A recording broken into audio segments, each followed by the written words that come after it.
good afternoon from me in this twisty road.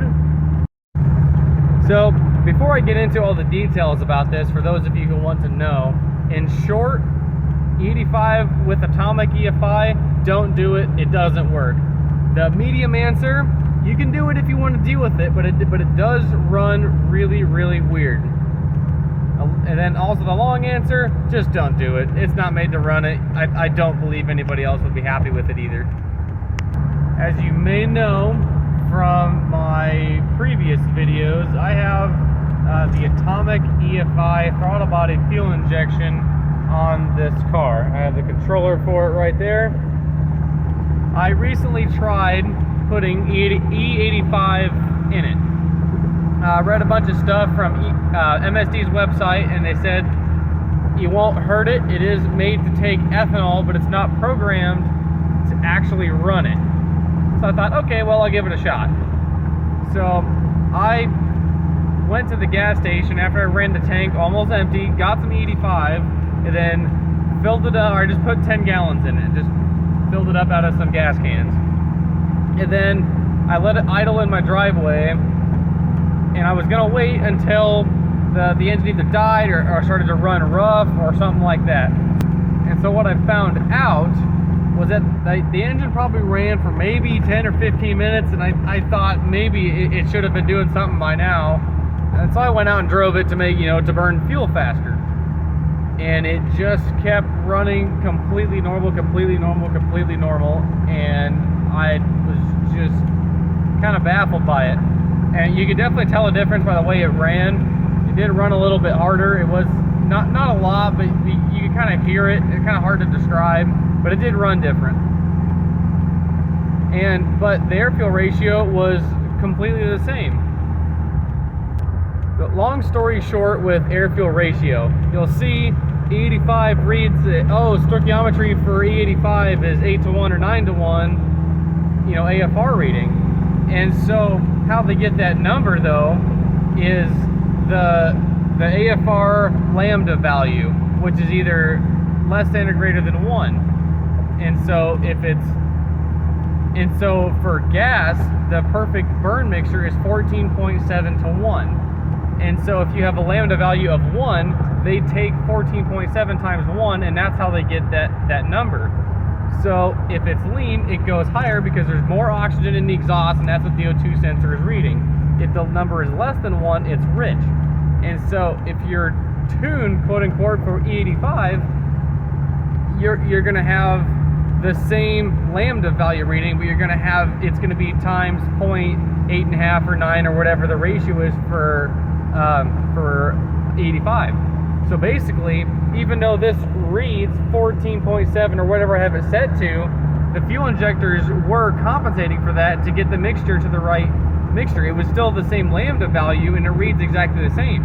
So as far as air fuel ratio goes, it was the same. So you set it like you would for gas number, and then you just leave it alone. I was unaware of this when I first started this, and then richened up all the numbers thinking I was doing it a favor. Turns out it just kept bogging out, and it was too rich, and that was why. So this brings me to actually driving it. So at this point, I had a little bit of 91 and mostly 85 in the tank. And other than I would have to start it maybe twice every morning, but it did seem to run okay. So I thought, okay, this might be pretty good. I can drive around for cheap. And I did that until the tank got empty, and then I went to the gas station, filled up with the 85. Well, the second tank, after it was more, flushed out and had a higher concentration of ethanol in it, it did run once you got it running, but the hard start, it was really, really hard starting. It was not enjoyable at all.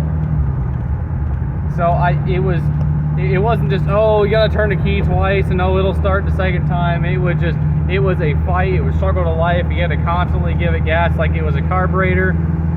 Just not made for it at all, and it didn't do it until the second gas tank, and so I just gave up on it pretty quickly. So as soon as I could, I got back down to about a half tank, topped it up with 91, and then just kept diluting it from there.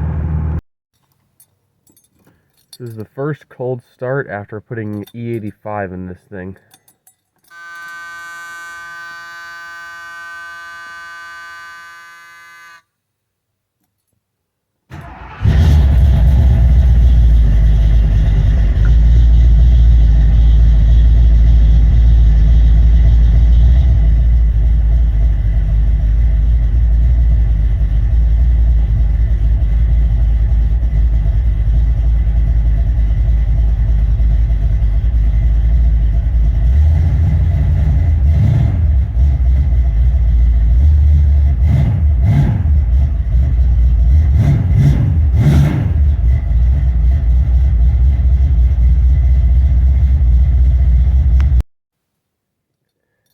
First start, this car sat for about just over a week while I painted the roof. So cold start, really cold start on E85.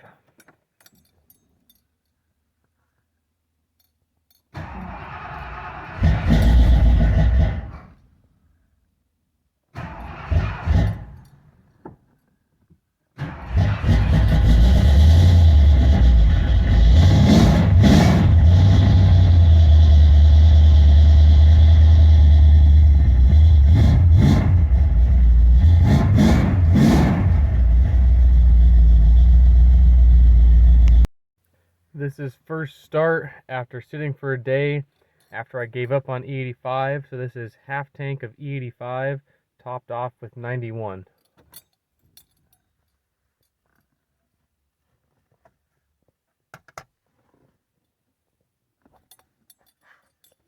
Let the oxygen sensor get to reading here.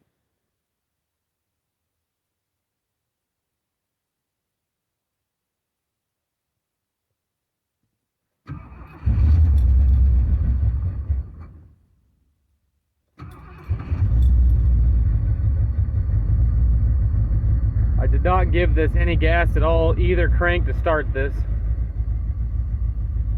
The hard starting with the E85 was just a gigantic mess. You had to give it gas, and it's not a carburetor, so it's not throwing gas down every time you start it, give it gas. And so the system just wasn't programmed to run it, and it just confuses it to use it. So I'll be sticking with 91 in despite of the high prices.